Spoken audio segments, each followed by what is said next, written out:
नमस्कार। आइए सुनते हैं आधुनिक हिंदी साहित्य की जानी मानी लेखिका अंजू शर्मा द्वारा लिखी हुई एक कहानी, समय रेखा। 6 बजने में आधा घंटा बाकी है और अभी तक तुम तैयार नहीं हुई। पिक्चर निकल जाएगी जाने मन। मानव ने एकाएक पीछे से आकर मुझे बाहों में भरते हुए जोर से हिला दिया। बचपन से उसकी आदत थी। मैं जब जब क्षितिज को देखते हुए अपने ही ख्यालों में डूबी कहीं खो जाती, वह ऐसे ही मुझे अपनी दुनिया में लौटा लाता। उसका मुझे जाने मन कहना या बाहों में भरकर मेरा गाल चूम लेना किसी के मन में भी भ्रम उत्पन्न कर सकता था कि वो मेरा प्रेमी है। मेरी अपनी एक काल्पनिक दुनिया थी जिसमें खो जाने के लिए मैं हर पल बेताब रहती। ढलते सूरज की सुनहरी किरणों में जब पेड़ों की परछाइयां लंबी होने लगती, शाम दबे पांव उस प्रेमिका की तरह मेरी बालकनी के मनी प्लांट्स को सहलाने लगती, जो अपने प्रेमी की प्रतीक्षा करते हुए हर सजीव निर्जीव शय को अपनी प्रतीक्षा में शामिल करना चाहती है। ऐसी शामों के धुंधलकों में मुझे खो जाने देने से बचाने की कवायद में तमाम बचकानी हरकतें करता, वह मेरे आंचल का एक सिरा थामे हुए ठीक मेरे पीछे रहता। ऐसा नहीं था कि यह उसकी अनाधिकार चेष्टा मात्र थी। कभी मैं भी उसकी हंसी में शामिल हो मुस्कुराती, तो कभी कृत्रिम क्रोध दिखाते हुए उसकी पीठ पर धौल जमाते हुए ऐतराज जताती। पर आज तंद्रा भंग होना मुझे बिल्कुल अच्छा नहीं लगा। जाओ ना मनु, आज मेरा मन नहीं है। मैंने नीम मदहोशी में फिर से अपनी दुनिया में लौट जाने के ख्याल से दहलीज से ही उसे लौटा देना चाहा। मेरी आवाज में छाई मदहोशी से उसका पुराना परिचय था। तुम्हारे मन के भरोसे रहूंगा ना तो कुंवारा ही रह जाऊंगा। उसने फिर से मुझे दहलीज के उस ओर खींच लेने का प्रयास किया। शट अप मनु, जाओ अभी। मैंने लगभग झुंझलाते अपनी दुनिया का दरवाजा ठीक उसके मुंह पर बंद करने की एक और कोशिश की, और इस बार झुंझलाने में कृत्रिमता का तनिक भी अंश नहीं था। सचमुच पिक्चर जाने का मेरा बिल्कुल मन नहीं था। यूं भी मानव की पसंद की ये चलताऊ फिल्में मुझे रास कहाँ आती थीं। वो मुझे निरा अल्लड़ किशोर नजर आता, जिसकी बचकानी हरकतें कभी होठों पर मुस्कान बिखेर देती तो कभी खींच पैदा करती। ये और बात है कि हम उम्र थे। उसकी शरारतें मेरे जीवन का अटूट हिस्सा थीं, किताबों, सपनों और माँ की तरह। उठो अबनी, तुम्हारी बिल्कुल नहीं सुनूंगा। उसने कोशिशें बंद करना सीखा ही कहाँ था। न जाने मुझे क्या हुआ, मैंने झटके से उसकी बाह पकड़ी और खुद को उसे दरवाजे की ओर धकेलते हुए जोर से कहते सुना, जाओ माधव, सुना नहीं तुमने? नहीं जाना है मुझे कहीं, मुझे अकेला छोड़ दो, जाओ प्लीज। उसे ऐसी आशा नहीं थी, मैंने पहले कभी ऐसा किया भी तो नहीं था। मेरी लरजती आवाज की दिशा में ताकता हुआ वो चुपचाप कमरे के दरवाजे की ओर बढ़ गया। अजीब बात थी कि उसका जाना मुझे अच्छा नहीं लग रहा था। अब मेरा दिल चाह रहा था वह बाहों में भरकर छीन ले मुझे इस मदहोशी से, पर अब वह चला गया और मैं रफ्ता रफ्ता एक गहरी खामोशी में डूबती चली गई।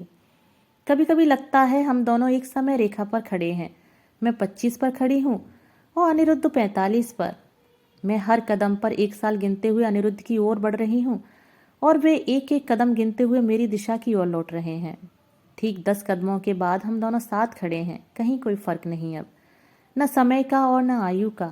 इस खेल का मैं मन ही मन भरपूर आनंद लेती हूँ। काश कि असल जीवन में भी ये फर्क ऐसे ही 10 कदमों पर खत्म हो जाता, पर मैं तो न जाने कब से चले जा रही हूँ और ये फर्क है कि मिटता ही नहीं। कभी कभी 20 साल का यह फासला इतना लंबा प्रतीत होता है कि लगता है मेरा पूरा जन्म इस फासले को तय करने में ही बीत जाएगा। मार्था शरारत से मुस्कुराते हुए बताती है, मार्क ट्वेन ने कहा था, उम्र कोई विषय होने की बजाय दिमाग की उपज है। अगर आप इस पर ज्यादा सोचते हैं तो यह मायने भी नहीं रखती। मैं खिलखिलाकर हंस देती हूँ। हंसी के उजले फूल पूरे कमरे में बिखर जाते हैं। मार्था भी ना गोरकी की एक कहानी के पात्र निकोलाई पेत्रोविच की तरह जाने कहाँ कहाँ से ऐसे कोट ढूंढ लाती है। शायद यही वे क्षण है जब मैं खुलकर हंसती हूँ। घर में तो हमेशा एक अजीब सी चुप्पी छाई रहती है। उस चुप्पी के आवरण में मेरी उम्र जैसे कुछ और बढ़ जाती है। तब मैं और मेरी मुस्कान दोनों जैसे मुरझा से जाते हैं। 25 की उम्र में अपने ही सपनों की दुनिया में खोई रहने वाली मैं अपनी हम उम्र लड़कियों से कुछ ज्यादा बड़ी हूँ, और 45 की उम्र में अनिरुद्ध कुछ ज्यादा ही एनर्जेटिक। अपनी किताबों पर बात करते हुए वे अक्सर उम्र के उस पायदान पर आकर खड़े हो जाते हैं जब वे मुझे बेहद करीब लगते हैं। उनकी आंखों की चमक और उत्साह की रोशनी में मैं ये फासला मालूम नहीं कहाँ खो जाता है। मुझे लगता है जब वो मेरे साथ होते हैं तब हम होते हैं। उम्र के उन सालों का अंतर तो मुझे लोगों के चेहरों, विद्रूप मुस्कानों और माँ की चिंताओं में ही नजर आता है। उफ, मैं चाहती हूँ ये चेहरे ओझल हो जाएं। मैं नज़र घुमाकर उनकी जिद से दूर निकल जाती हूँ। पर माँ, बचपन में माँ ने किताबों से दोस्ती करा दी थी। माँ की पीएचडी और मेरा प्राइमरी स्कूल किताबों का साथ हम दोनों को घेर लेता। माँ अपने स्कूल से लौटते ही मुझे खाना खिलाकर अपना काम निपटा शाम को किताबों में खो जाती और मुझे भी कोई कहानियों की किताब थमा देती। किताबों ने ही अनिरुद्ध से मिलाया था। लाइब्रेरी के कोने में अक्सर वे किताबें लिए बैठे मिलते। एक संदर्भ पर दुनिया जहान की किताबें निकाल निकाल थमा देते। मेरे शोध में मुझे जो मदद चाहिए थी वह उनसे मिली। फिर पता ही नहीं चला कब वे मेरी दुनिया में प्रवेश पा गए, जहां मैं थी, सपने थे, किताबें थीं, अब अनिरुद्ध थे, उनसे जुड़ी तमाम फैटेंसियां भी थीं। वो लाइब्रेरी में मुझे किसी पन्ने को थामे कुछ समझा रहे होते और मैं उनके कंधे पर सिर रखे एक पहाड़ी सड़क पर धीरे धीरे चल रही होती। अब मैं सोते जागते हर पल अनिरुद्ध के साथ रहने को मजबूर थी। मेरे कल्पना लोक का विस्तार मेरी नींद के क्षेत्रों में भी अतिक्रमण कर चुका था। मार्था के पास इससे संबंधित कोट भी हैं। वह गंभीर मुद्रा में दीवार ताकते हुए कहती हैं, फ्रायड के अनुसार स्वप्न हमारी उन इच्छाओं को सामान्य रूप से अथवा प्रतीक रूप से व्यक्त करता है जिसकी तृप्ति जागृत अवस्था में नहीं होती। वह कहती है, स्वप्न हमारी इच्छा का ही सृजन होते हैं और गहन इच्छाओं का परिणाम। मन एक और संसार गढ़ता है, हम स्वप्न संसार के पात्र होते हैं। स्वप्न संसार मजेदार है अवनी। कभी खूबसूरत वन उपवन तो कभी सूखे पेड़, कभी मीलों तक फैली खामोशियां तो कभी कोलाहल से भरे कह कहे। मैं एक सोच का सिरा थाम रही हूँ। वे कौन सी इच्छाएं रही होंगी जिन्होंने मेरे और अनिरुद्ध के बीच पसरे तमाम सालों के सफर पर जाना तय किया होगा। मेरी विदुषी सहेली के पास इसका उत्तर भी है। वह कहती है, मैं अनिरुद्ध में अपने पिता को ढूंढती हूँ, जिन्हें मैंने अपने जन्म से पहले ही खो दिया था। माँ ने अकेले माँ से पिता बनते हुए पिता की गंभीरता, उनकी कठोरता को ओढ़ लेना चाहा, जिसकी कोशिश में उनके हाथों से कब वात्सल्य की कोमलता फिसलती गई ये वे भी न जान सकें। वे न पूरी माँ बन पाई और न ही पिता। उनके भीतर सदा एक द्वंद्व चलता रहता। उनके भीतर की माँ कभी पिता पर हावी हो जाती और कभी पिता माँ पर। इन दोनों में संतुलन बिठाने की कोशिश में निढाल हुई माँ को किताबों में निजात मिलती। रविश, तुम कुछ भी बोलती हो मार्था। नहीं अवनी, यह सच है। अनिरुद्ध सर का साथ और स्नेह तुम्हारे अधूरेपन को पूरा करता है।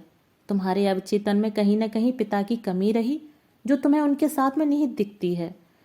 इस मई दिसंबर रोमांस में यही सबसे बड़ी रीजनिंग है अवनी। और मानव, कहो न मार्था, तब मानव का मेरे जीवन में क्या स्थान है? वह तुम्हारे भीतर की स्त्री को संतुष्ट करता है जिसे स्नेह नहीं प्रेम चाहिए।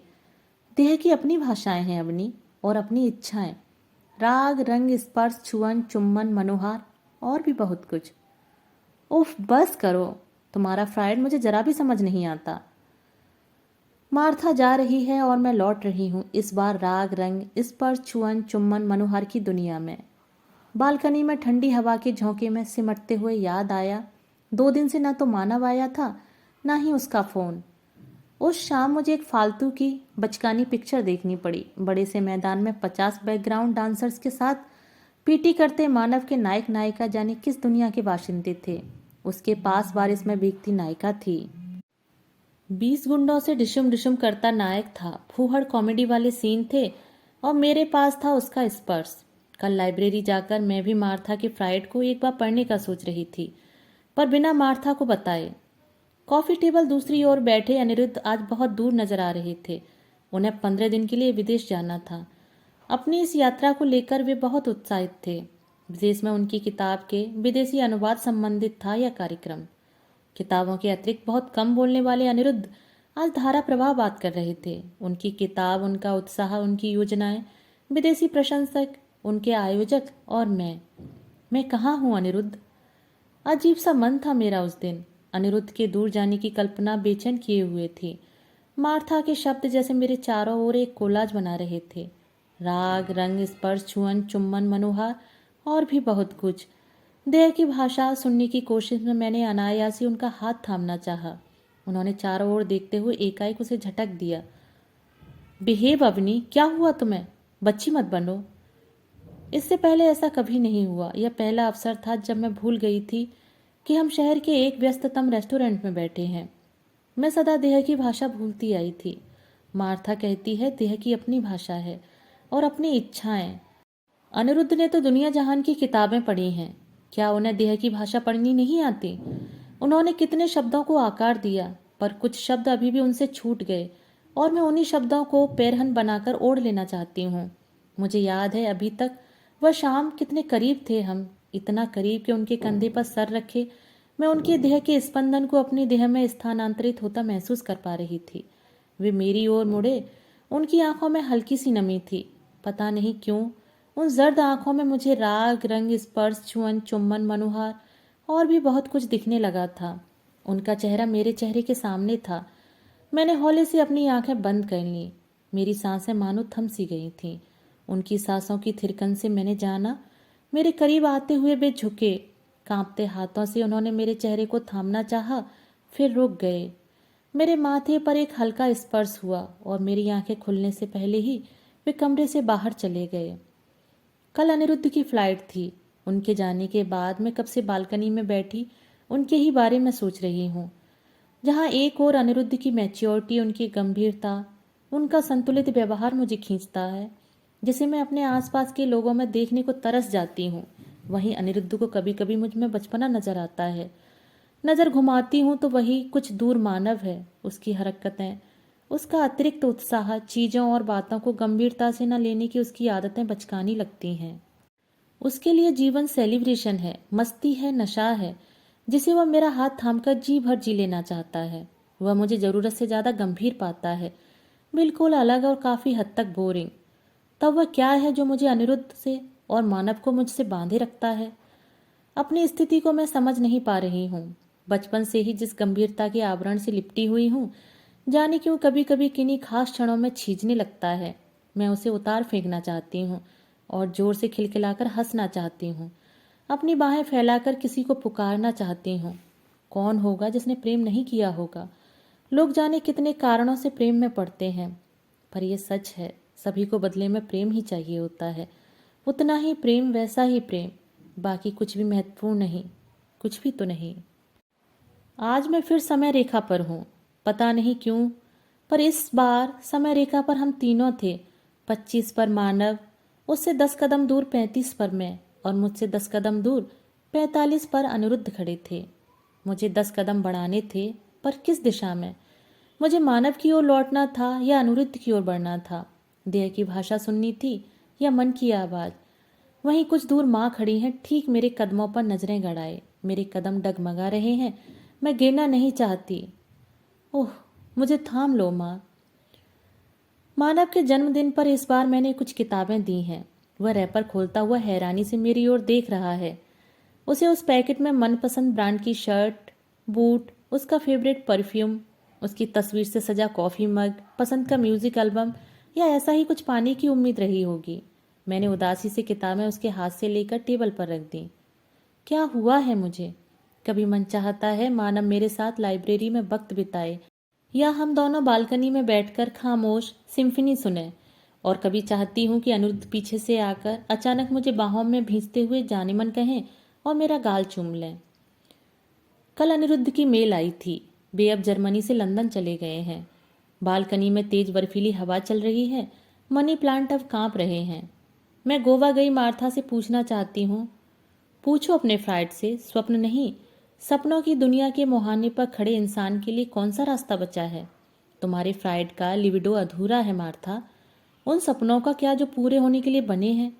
यही मन आज आकांक्षा, इच्छा की सीमा के पार जाकर भविष्य के भी दृश्य देखना चाहता है। उनमें अपनी इच्छाओं की स्थापना करना चाहता है, स्वप्नों की परिणति चाहता है। तुमने ही तो कहा था, मन तो काल के भीतर है ना। वह काल के तीनों आयामों में आवाजाही करता है। भूत में जाता है तो स्मृति, और भविष्य में जाता है तो आकांक्षा। मैं स्मृतियों को जीते हुए उबने लगी हूँ मार्था। अब स्मृतियों को नहीं, सपनों को नहीं, अपनी आकांक्षाओं को जीना चाहती हूँ, भरपूर जीना चाहती हूँ। मेरे पास स्मृतियाँ ही स्मृतियाँ हैं और आकांक्षाओं के सिरे छूटने लगे हैं। अपने आज के इस आधे अधूरे सच को लेकर मैं किसके पास जाऊं? मार्था के भेजे कुछ रोते हुए उदास स्माइली मेरे मोबाइल की स्क्रीन पर चमक कर मुझे चिढ़ा रहे हैं। मेरी दुविधा का उत्तर शायद उसके पास भी नहीं। रात पता नहीं कब कल आंखें बंद हो गईं। सुबह माथे पर गीले से ठंडे से स्पर्श से आंख खुली तो पाया मेरा सिर बुखार से तप रहा है। मानव मेरे सिर पर गीली पट्टी रख रहा है और माँ नाश्ते की ट्रे और दवा लिए खड़ी है। मैं समझ गई थी माँ ने ही मानव को कॉल किया होगा और वह कुछ मिनटों में ही ऑफिस की बजाय यहाँ होगा। अब माँ आश्वस्त हैं। मानव के इशारे पर मुझे उसकी देखरेख में छोड़कर वे स्कूल जा रही हैं।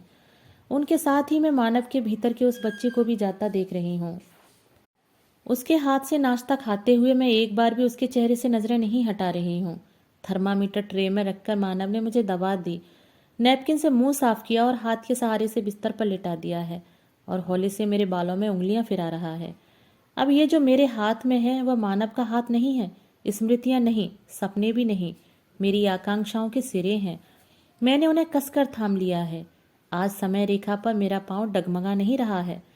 मैं आंखें बंद कर 10 कदम गिन रही हूँ और जानती हूँ वे किस दिशा में होंगे। दोस्तों, अभी आप सुन रहे थे अंजू शर्मा द्वारा लिखी हुई कहानी समय रेखा। दोस्तों, कहानी पसंद आई हो तो मेरे चैनल को लाइक, शेयर और सब्सक्राइब जरूर कीजिएगा। धन्यवाद।